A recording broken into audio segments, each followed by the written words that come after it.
Hi, and welcome to Love Sober Podcast, the podcast for the sober and sober curious. I'm Kate Baily. I'm a coach, an author, and I'm a Brit mum from West Sussex. Hi, and welcome back to Love Sober, the podcast for the sober and sober curious. And today it's just me, and I'm going to be doing a bit of a dive into a couple of things. But the first thing is about the perimenopause, midlife sobriety, perimenopause, menopause, and this kind of midlife transition piece, because it's a real thing. It's we can often find that things really ramp up once we get to our early 40s and then going through to our mid 40s. And I've seen quite a lot of people coming to me, quite a lot of women coming to me who are saying that they, suddenly things feel like they're not working. Suddenly they're questioning their relationship with alcohol, which is a good thing. Or even and sort of worryingly that people who have had some really solid sobriety feel really, really wobbly. So it's a real thing, and the hormonal shifts and the hormonal changes that are happening to us in the perimenopause are real, and they do affect us. So I just wanted to kind of revisit that a little bit today, and talk about tips and tools that I have found to help sobriety in the perimenopause and give some information about it, because information and knowledge, it is power, right? So why is it important to have a really good look at our relationship with alcohol in the midlife? I mean, one of the most important things obviously is our health, and alcohol being really, really not helpful for perimenopausal bodies, basically. And these hormonal shifts that are going on, the estradiol is dropping, the estrogen, the female sex hormones and reproductive hormones. But this estrogen is really, we need it for all of the systems of the body to work.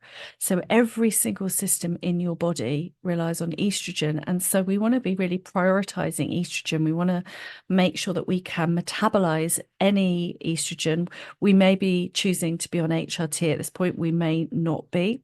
Post 45, if you go to your doctor, if you go to your GP and you have menopausal symptoms and you've logged them, that will be available.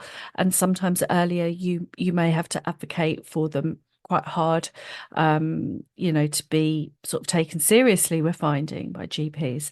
So, but in any case, to metabolize whatever estrogen is in the body, we need the liver to be on board and focusing on that, not trying to remove a carcinogen, a neurotoxin from our system, which is what it will be doing if we're drinking. So the reason that's important, obviously, for long-term health, but it's also these perimenopause symptoms will be feeling a lot worse. Suddenly people going, oh, I've never had a hangover and now I've got really bad hangovers. And this is basically our body can't metabolize things the same, and we really need to be putting our best foot forward.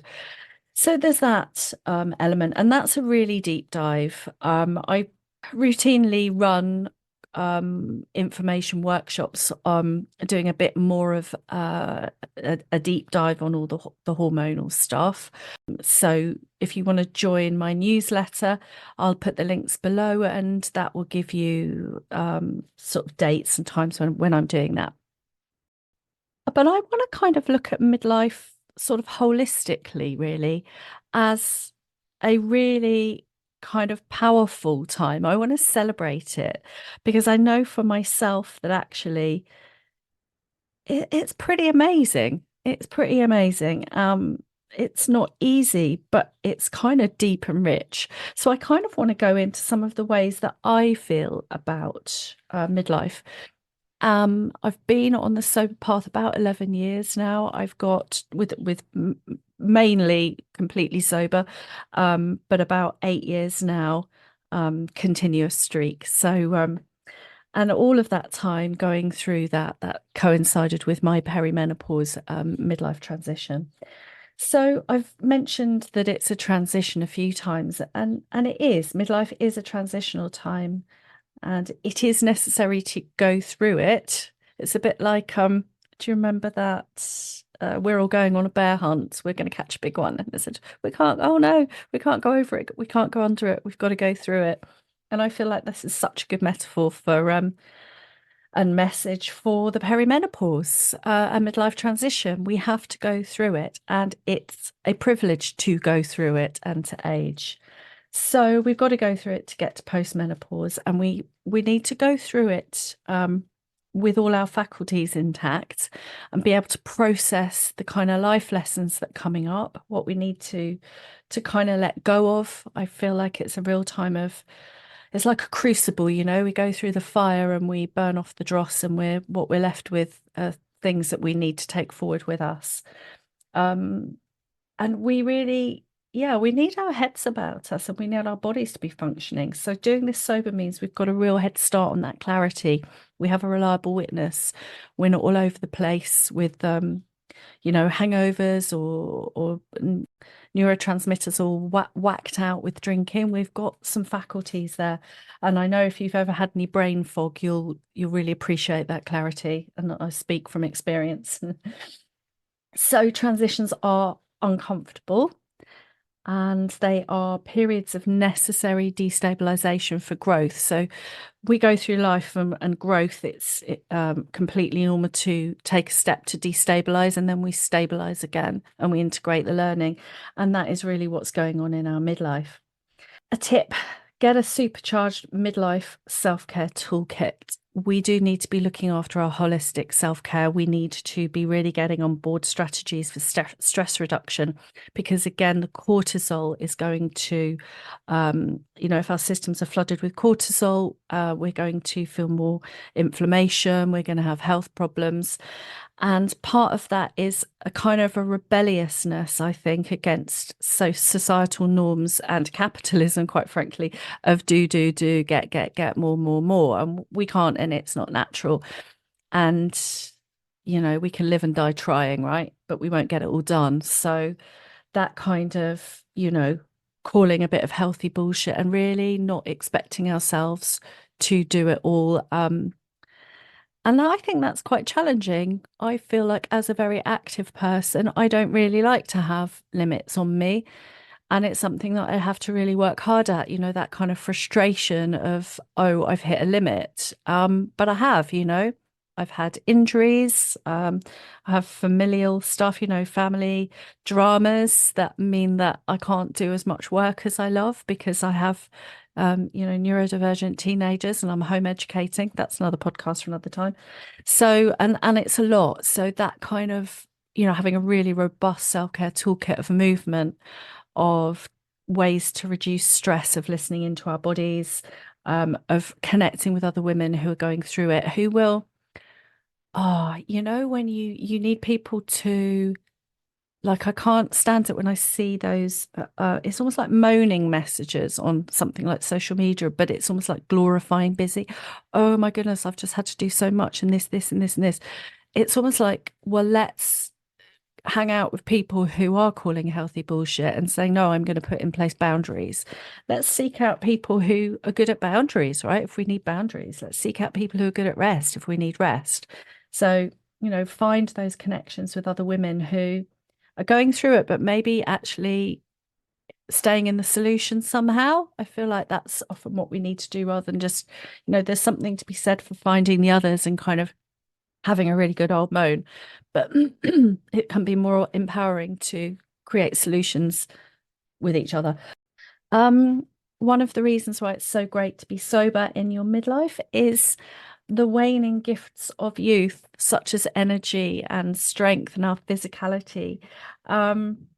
We can do a lot to look after ourselves, can't we? In terms of bone density, strength training, upping our protein levels, lowering sugar. If we said no alcohol because of the kind of effects on the liver and how that's metabolizing things. But obviously, freeing ourselves from that kind of carcinogenic neurotoxin is going to make everything else easier. And then going back to our self-care, you know, we need things we want to enjoy our lives, right? So this mindset flip from, oh, well, I can't have a glass of wine. It's like that mindset flip to, what do I actually need? What do I enjoy? What would I really love right now? What do I really need right now? That kind of self-leadership, self-care element that we can get in our midlife, where we're like, no, actually, I've had enough. There is a reason why we kind of often it's a time to embrace the inner rebel and kind of like say no and suddenly get some boundaries, is the hormones, the estrogen, that is making us sort of, that kind of nurturing kind of hormonal stuff, and the oxytocin that's starting to go down a little bit. So we're less likely to put up with things. I've got a good friend, Catherine, who's in the Love Soap community, and she talks about having a bag, a bothered bag, and looking in it and going, no, literally nothing in there. So I really like that. Literally looking around for all the fucks. No, can't find any to give. And we really like that. And that can be really, really helpful. There's a kind of, yeah, embracing the inner rebel, maybe having some boundaries, stopping the people pleasing. Um, I feel like there's an opportunity to experience a return to self in the midlife, like a second teenage years, kind of wanting to, it's a disruptive time. I want to burn things down, because I think now a lot of us in Gen X had kids later. And so I hit my perimenopause, going into my late perimenopause when I still had a child at primary school. So that really weird intersection of being a mother of quite young children plus the menopause is quite an interesting one, I find. And now I'm sort of through the other side. Having those kind of teenagers, like I've got a house full of teenagers, and there is that rebellious energy still hanging around for me. I'm in my 50s and I have that kind of rebellious kind of energy. So it's quite interesting. It's quite enjoyable almost with the teenagers matching that kind of energy. It's quite fiery. So stop people pleasing. That's a very important thing. Hopefully by the time that we've reached our midlife, we have some of that perspective. I think that, again, you can run yourself ragged trying to people please, and actually maybe, and I think this is a lovely intersection with sobriety and midlife, is that we get a bit fed up with shoehorning ourselves into situations and being with people and masking. And we get a bit of that kind of, unmasking energy, which is great in midlife, and also if you're sober. And if you've been sober for a while, you'll probably know that and be like, hell to the air to that. And all of that energy, it frees up to actually do what we want to do. Again, back to the waning gifts of youth, right? The energy. If we are not drinking, not hungover, not masking, prioritizing our self-care, we're going to have so much energy to devote to processing this midlife transition and all its weird bits and bobs. And yeah, so that we can come through into the second spring. Get some alone time. It's really, really important that we get our downtime. And often I feel like this is ramped up a little bit for me actually in the midlife, that I actually have to be alone to do that. I literally have to be alone. I have to go away from people and just have some solitude. And I often do that in the woods with the dogs. So that could be, a way that you do it. And yeah, or just, take yourself off just alone, shut the door, do a yoga nidra, have a nap, just let everything sort of calm down. But if you feel like that, it's really normal to seek out spaces of solitude when you're perimenopausal, menopausal, for sure. And it's almost like to use the seasonal kind of guide. It's like that autumn to winter time where we become naturally introspective. And it's important because we are processing things about our lives. We're looking forward to the next stage. We're letting go of the others. I see it as a bit like the crossroads, or a gate. And whereas men can kind of pretend it's not happening to them. I said this when I was chatting to Clover Stroud the other day.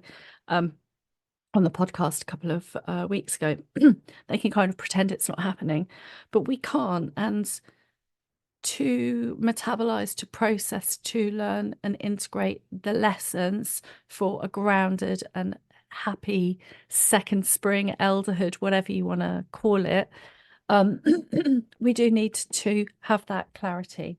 So, how do we do that? Part of what we can do is create some supportive rituals. I'm a big fan of rituals, so it's a great time to create supportive rituals because these are kind of can be like memory aids as well. If you've got a bit of the brain fog going on and you find yourself getting I don't know, overwhelmed more easily. I definitely have that again in the midlife. We are the sandwich generation, so probably have aging parents, still got kids at home and going through that perimenopause transition. We'll actually quite need those memory tools. So it's quite a practical one, even though it sounds kind of, that sort of nice holistic feel to it. But, I have a supportive ritual of I print out a weekly planner on a Sunday night and colour it in and then plan the week. And that's become a real ritual. And I feel a little bit at sea if I don't do that. And it's a very good visual memory aid for seeing the week at a glance. And then I put everything into the big diary and post-it notes with tasks. And I really have to do that because I forget things. And also then I'm not using all the mental energy trying to remember things. I've just got those rituals. It's also bookending your day, sort of people, you have it. It's like one of those things that a few years ago I would have just found it quite irritating, but I absolutely love it now. And it's like that getting up, doing a bit of stretching, doing some yoga, doing my journaling, listening to a meditation. And it's really good if you bookend the day as well with a bit of reflection. Now, that is the thing that I just can barely be bothered to do at the end of the day. But my morning ritual is super important for me. It really sets me up for the day, makes me feel intentional, makes me feel like I've started with a bit of self-care, actually. So, creative rituals, they essentially keep us connected to our intentions, our values, our truths, our goals. I also use the moon. Again, if you're like, that's really woo, but I don't care. That's part of being in my midlife, so I actually don't care. And I love it. And actually, if you are looking at it from a kind of a different lens, it's a slightly longer arch, so not quite as onerous if you find daily sort of check-ins and meditating, intentions and reflections, that kind of thing. You've basically got a 2 week overarching thing, so you can really track your progress with a different kind of timeline. And I just find it easy because I can see the moon and then I can remember. And actually, it feels really nurturing and kind of a bit witchy as well, which I love. So, again, so many different ways which we can create these supportive rituals. It could be a bath ritual, it could be different kind of self-care rituals, and it's almost like saying, I'm visually carving out this time for me. I'm putting these like a scaffold, self-care scaffold. And lastly, before I talk about something else, really kind of owning your crown. And I feel this very strongly. You are a queen ager, and so am I. And we have such strengths to pull from our lives. Irrespective of you've had decades of drinking, which most of us have by the time we get to our midlife. I don't subscribe to the point of view that you are the same age that you emotionally that you started drinking. I just think it's absolutely ridiculous. Sorry. But, if I had been living in a box and not had a family and not traveled the world and not had a career, maybe I would have done, but I've done a hell of a lot of other things. So I feel like it's time to own our strengths and use those to empower ourselves, essentially, and use those strengths. We will hopefully know ourselves a bit more. Have you got a bit of a rebellious streak? Great, use that rebellious streak to make sure that you're going against normative culture and you're not drinking alcohol. Are you very nurturing? Right, great. Let's nurture ourselves then and know that this is the biggest act of self-care we can do. Are you creative? Okay, so let's be hugely, hugely creative and know that we're going to open up all our senses and really build a great big, smorgasbord of creative practices we can dive into. So, know what you love, use what you love, use your strengths in your sober journey. This is the last podcast in this season. So I'm doing it seasonally. So we kick off again on the summer solstice. So that's about a month off. So I wanted to just make you aware of a course that I'm doing.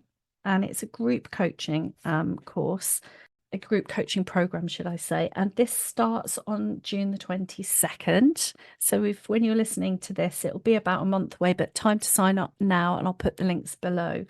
And it is called Love Your Sober Summer, because we need extra tools on board for summer, because it is has a bit of a cluster effect of all the triggers of kind of socializing, period of school closure. If we've got kids, we're ramping up. More light, we're probably waking up early, so we've got the tiredness trigger as well.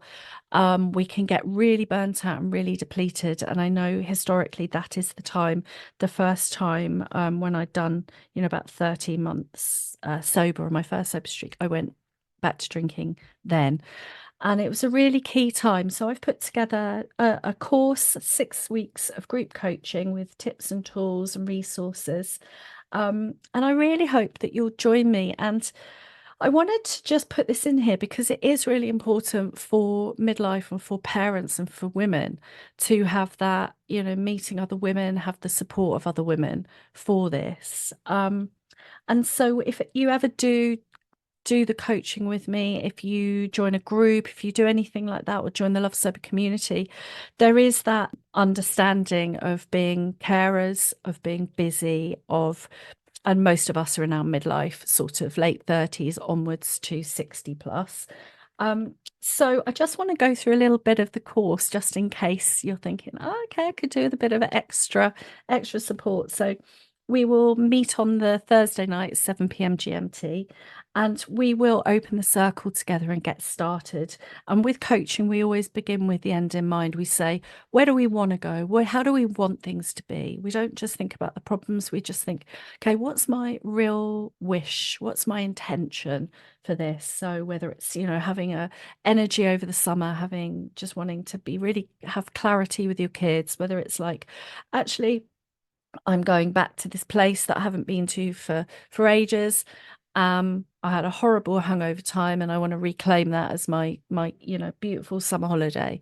So whatever it is, we get clear on what we want. We then identify obstacles and identify ways to navigate those, and setting ourselves up for sober success. We also have that connection of the group, and if you do this, you'll get 6 weeks free membership to the Love Sober community. And we have twice weekly calls there, a connect and reflect session with other people, with the peer support. And I run coaching calls each month, or workshops. I've got one on glimmers tomorrow night, for example. So, and those are experiential markers of joy and connection. So we do a lot. We have essential oil talks. We're doing dancing later on in the month. So we have a lot of sober support there for you. So week 2 is the Sober Summer Toolkit, building the scaffold of self-care, mindset tools, to keep really calm and collected so that we can boss this season.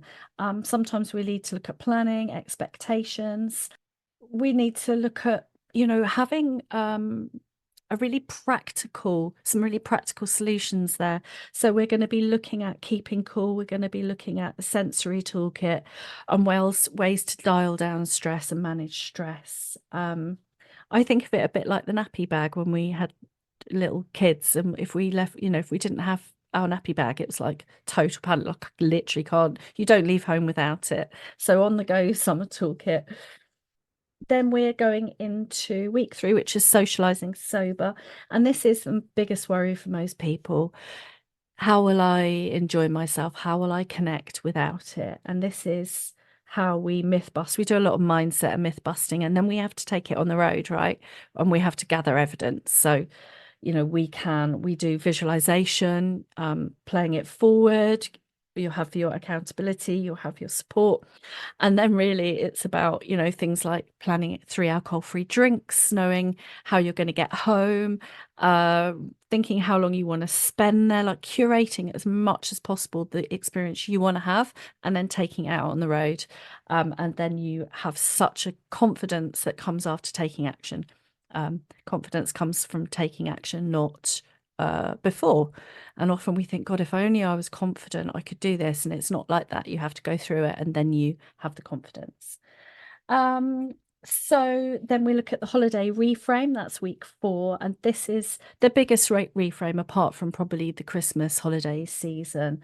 I know that when I was trying to be sober, or when I was still drinking, when I was early, sobriety, it was really challenging. And it was because when I was a drinker, it was like all the rules didn't apply. It was that kind of British sort of binge mentality applied to holiday. It was like, okay, I don't have to work so hard to control myself. I can just let loose on holiday.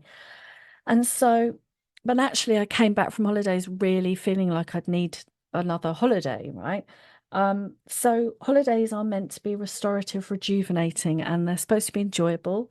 And if you're counting, worrying about units, recovering from hangovers, it's not going to be as enjoyable as it could be, and it actually is going to make you feel completely awful. So, hangovers in the heat are evil. Um, and actually, it's one of the big revelations. But they do need strategizing. So you need to rethink. And it's almost like, when you're socializing, like we've been taught that socializing just looks like this really one narrow thing, like going to the pub for a couple of hours or going clubbing or going out for dinner for a couple of hours. And when we kind of widen the lens on it and we see it as a whole arc of getting ready, going out for a couple of hours, then afterwards, how it's going to feel the next morning, and just see the whole thing as more of a holistic experience, like a 24-hour period, not just that 2 hours. We can start to go, oh, okay, it's only that bit. And a bit like with the holidays, how delicious are early morning walks on the beach barefoot, smelling the jasmine, having your first delicious coffee. So your senses are so tingly and so alive, and you're free from hangovers. You don't have that awful creeping feeling and thinking, I've got to have a fry up because I feel so rank, and I'm just going to wait until it all goes. If it's a really bad one, I'm just going to wait till I go to bed. I'll have to write off a day with all the darkness, with all the anxiety, or I'll wait till I can have a drink again. And then the whole thing starts again with the hair of the dog. So it's pretty grim. When we think about it, it is really, really grim. And actually, the joys of being away on holiday when you're, actually don't have all the domestic stuff, you have to do all the work, can be really beautiful and are a really beautiful time. So, then the next one is the stress management and managing the kind of marathon that is the summer holiday, which is for busy parents. And if you're working at the same time, or you have other commitments, or just managing the juggle. And in the heat can be triggering. It can be really, really tricky. So, even if it's like, you come home, you come out of work. I remember when I lived in, when I was working in London, and I would come out of the office at 6 and then see everyone on the pavement drinking, and that was really triggering. So it wasn't so bad in the winter because they were inside or looking miserable, smoking outside. But the summer, the beer gardens, all of that had they really did trigger. And when we're tired, um, as we often are over this season, and when we have expectations of kind of enjoyment, which can look like the old associations, then we really do need to be managing stress, managing tiredness, managing energy levels. So we'll be doing a real holistic dive into how we can do those, and best practices for ourselves. And then we finish. We put it all together and we decide where we're going next. And obviously, like I said, we've got the podcast here, we've got the Love Sober community. I've got my newsletter that goes out each week, sometimes a couple of times a week on Substack. So there's loads of ways to stay in touch and to keep connected and keep supported.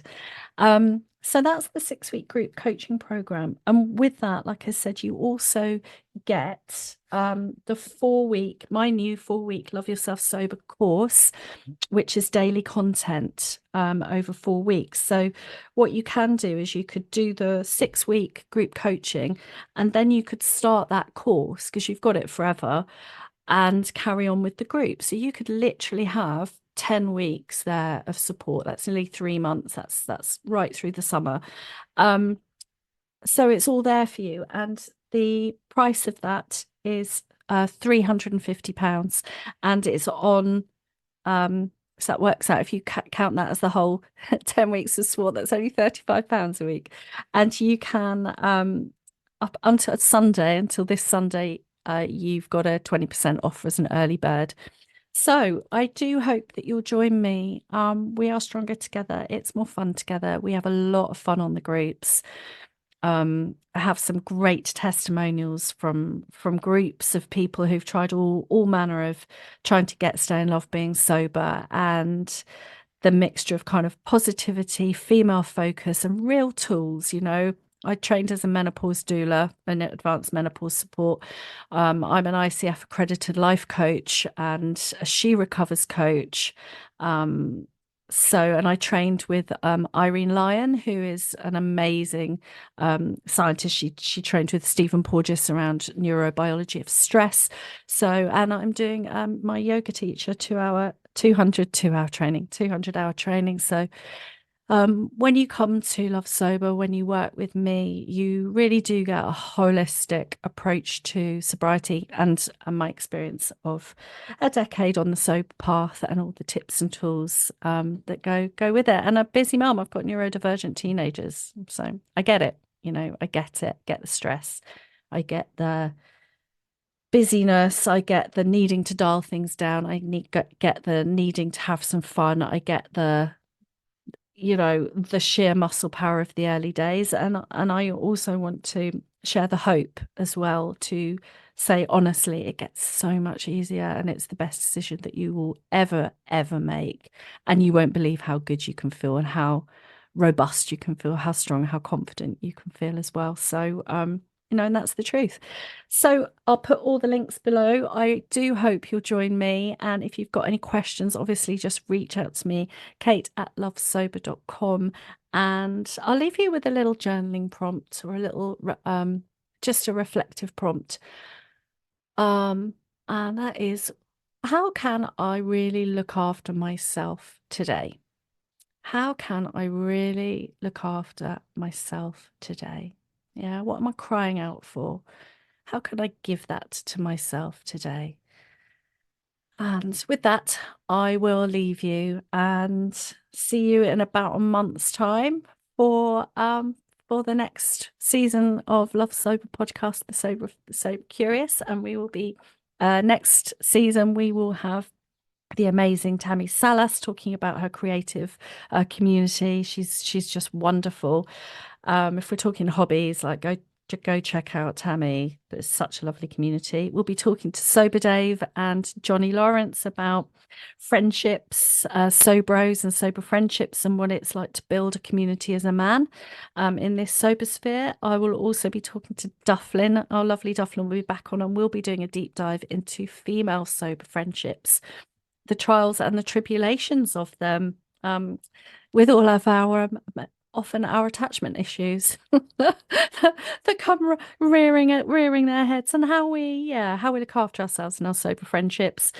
And who else? We've got Alina Allen, who's fabulous. She's written a new book, so she'll be on, and much more. So I will see you soon. Take care. Stay safe, everyone.